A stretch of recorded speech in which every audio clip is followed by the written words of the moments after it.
The challenge is incredibly simple. Just grab yourself one of these pocket monsters over here, give it a name and take a letter away and swap it for something else readable. It couldn't be more simple.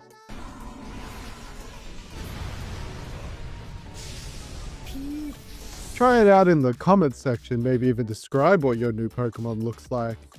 I have quite a few designs to humbly give to you today as tribute, and many of them are just wild, so let's start with the patient zero of this challenge and the one that really is just the best. First, we get ourselves a little Smoliv. Aw, isn't it cute? And take away that little M there. Wait, what are you doing? He's setting it to Wombo. No! Alright, so this one is a pretty silly one, but Smoliv to Swoliv, it writes itself. For those that don't know, the word swol means like ripped, shredded, muscular, and the idea of a Smoliv of a six-pack is just a sight to behold.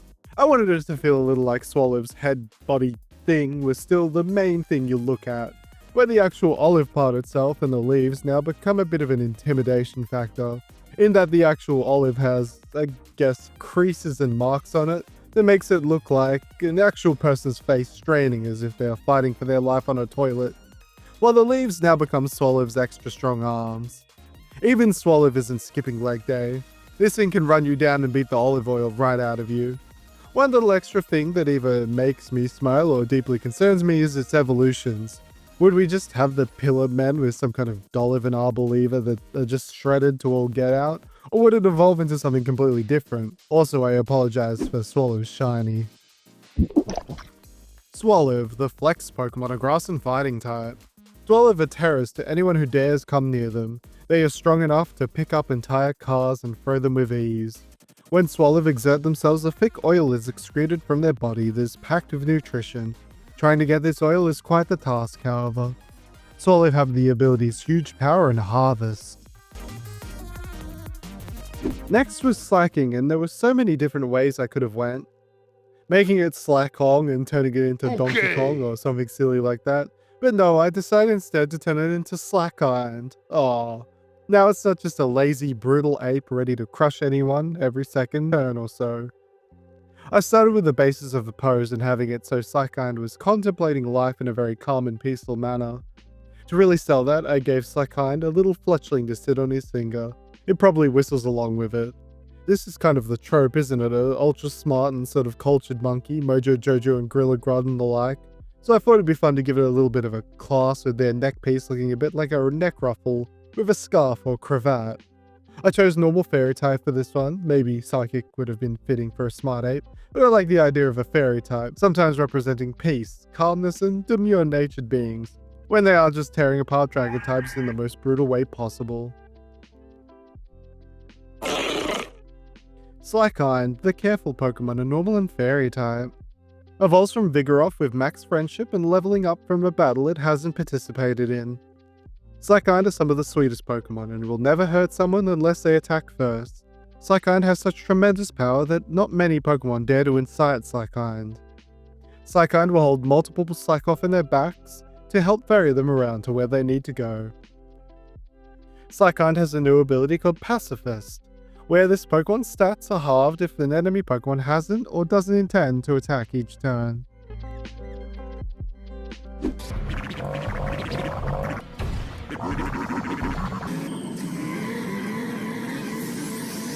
How about a little bit of a legendary flavor now? Well, Slack-Ironed has the stats, just not all the time, but this time we have the Great Golem Registeel here, and this one was just too good not to do, and I picked Registeel for this one. That's right, we're giving him his own Fairy form. Or I guess origin form, horse-like. Game Freak really does just like to give them animal forms, revealing their personas over here. This one is actually quite literal, as I thought it makes sense if the Regis, when they change form, almost Transformers-like morph into their forms. Unlike the Genies who are very much organic forms, their transformations kind of feel very magical. Here Registeel feels like it was reforged or transformed by the machinery into Registeel. So basically, all I did was get a very stocky looking horse frame. I used Mudsdale as inspo for this one, but I wanted it to be a bit of an in-between of horse Pokemon. Show that Musul, but also the speed of a horse. But as I was going, I wanted a bit of a dynamic pose, show off the bottom of the face and make it look like it's one big horse. And it really made it look menacing. I guess that's what you get when you make a fully steel red-eyed horse, huh? Registeel, the ironclad Pokemon, are steel and ground type. When Registeel is reforged, it changes form into Registeel, capable of running faster than most Pokemon for long periods of time despite their weight. They stare eerily off towards the stars when not in motion. In the past, a great hero once used Registeel to travel the region as a herald for Regigigas' coming, before it was imprisoned back in its original form. Registeel have the abilities Stamina and Sturdy. Trubbish was up next, and this one was another one I just thought was real goofy, in that of Grubbish.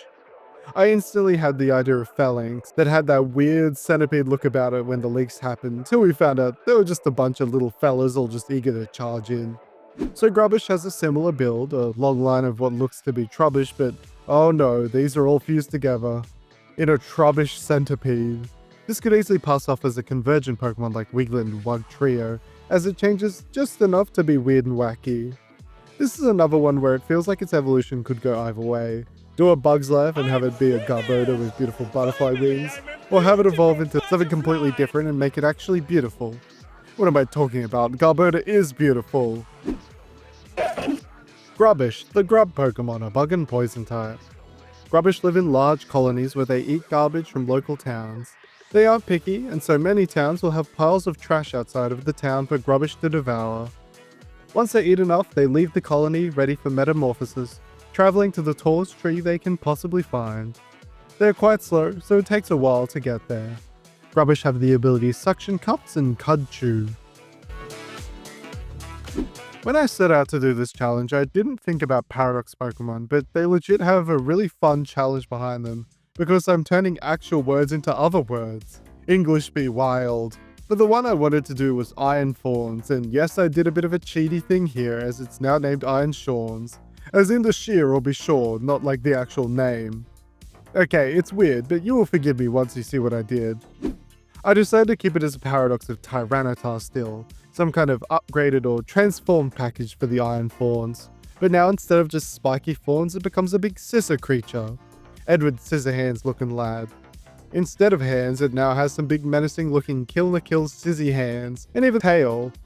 I tried to kind of bring it all together as a scissor itself, with making the body's armor holes look like the handheld parts of a scissor. Just want to get my hands in there and cut some paper, yeah. Steel rock type for this one, all it needs is a reference to paper, and we got the whole game going in one Pokemon. Iron Shawns, the Paradox Pokemon, are steel and rock type. A robot featured in a paranormal magazine, built originally to be a hairdressing device, it gained sentience. The blades that extend from their body are so sharp that it can cleave solid steel in two. When shut down, all the dangerous blades retract. Iron Shawns will hone their blades on rocks, which can create quite lovely sculptures after they are done. Iron Shawns has the ability Quark Drive. Toxicroak was one where I straight up wanted to create a Toxicroak. Dragapult was the inspo for this one, mainly its tail. I always feel like it's the best representation we have for something going ghostly and visible itself. So Toxicroak is sort of like the ghostly brother of Toxicroak, giving a similar vibe and feel, but branching off more into doing stealth attacks to their dirty tricks. I wanted a bit of Excelgor in the head with almost long bandage looking scarf on top, and covering most of the mouth is Toxicroak's own venom sac, which would probably deflate outside of combat, showing that signature Krogunk line cheeky smile. Toxicroak's invisibility is only shown in the legs, which might look a bit like a tail with how it's sticking out, but you can see it's got them spiky stilettos to some toxic injections. In the end, I added a bit of a spikiness to the back bauble to separate it from Toxicroak's own back hump. You're going to get that gamer neck checked out.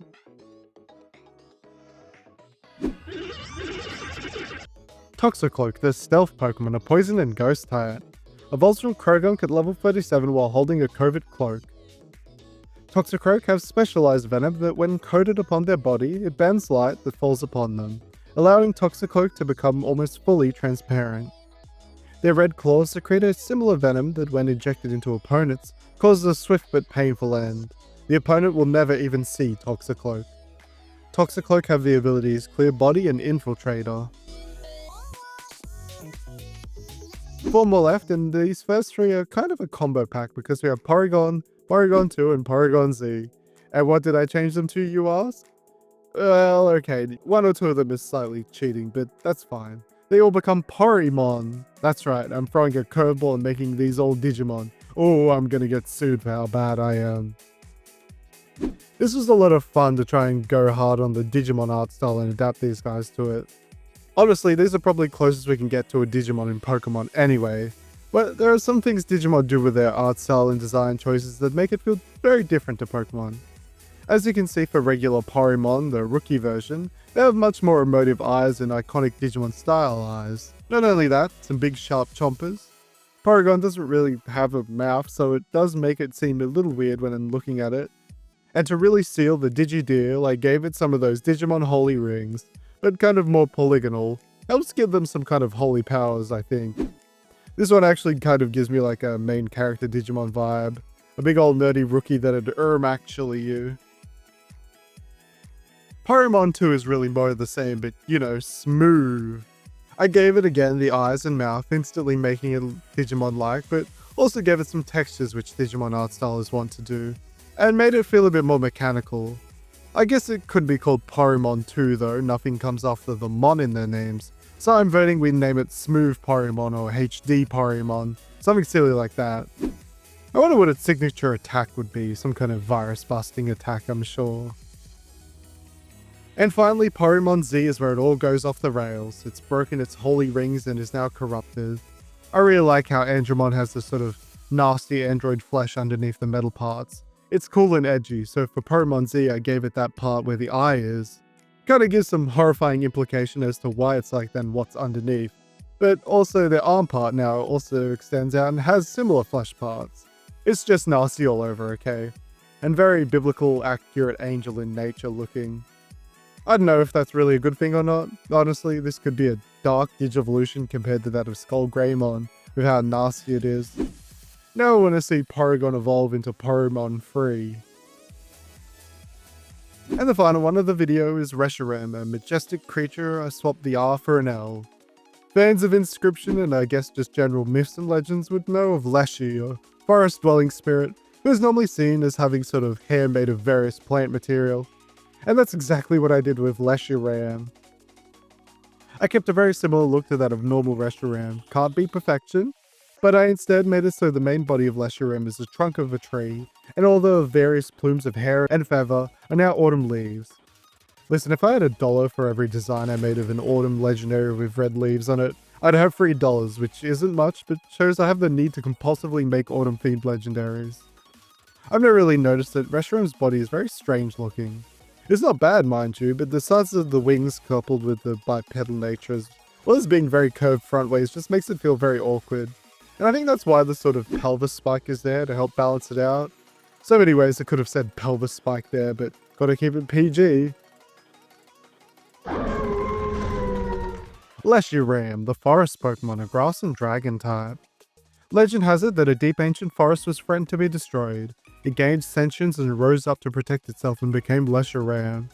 It has no mercy for those who damage the forest and will gruesomely destroy any in its way. Plants follow the orders of this Pokemon and have been seen to tear apart machinery like paper. Reshiram has the ability Turbo Growth, which is kind of like the same as Reshiram and Zekom's ability, where it prevents the target's ability from affecting moves that the Turbo Growth Pokemon uses. And that's all of the designs I have for this challenge today. Hopefully you enjoyed watching this video as much as I did making it. If you want to see more of this challenge and what your thoughts were on the designs, please comment below and drop a like and sub if you haven't. It helps me a lot. Thanks so much for watching and I'll see you next time.